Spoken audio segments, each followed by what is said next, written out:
School service কমিশনের chairman Shri Siddharth মজুমদারের সঙ্গে কথা বলেছি আধ ঘন্টার ওপরে।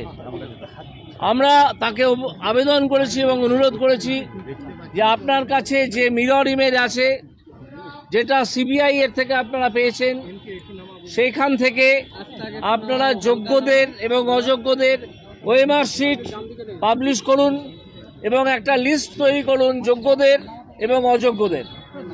সেই দুটো লিস্ট নিয়ে আপনারা সুপ্রিম কোর্টে উপযুক্ত আইনি পদক্ষেপ নিন, যাতে সুপ্রিম কোর্টের নজরে একটা আনা যায় যে বহু যোগ্য প্রার্থী যারা ভয়ঙ্কর বিপদে পড়েছেন, যাদের জীবন মরণ সমস্যা হয়ে গিয়েছে,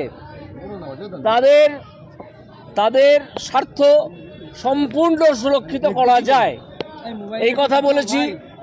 উনি অত্যন্ত সহানুভূতির সঙ্গে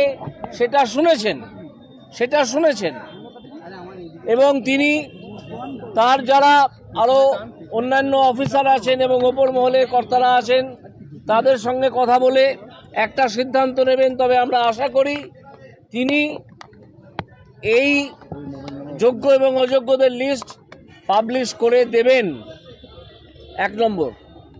দ্বিতীয় হচ্ছে, আমি যখন এখান থেকে বেরোচ্ছিলাম তখন একটা আশ্চর্য খবর শুনলাম।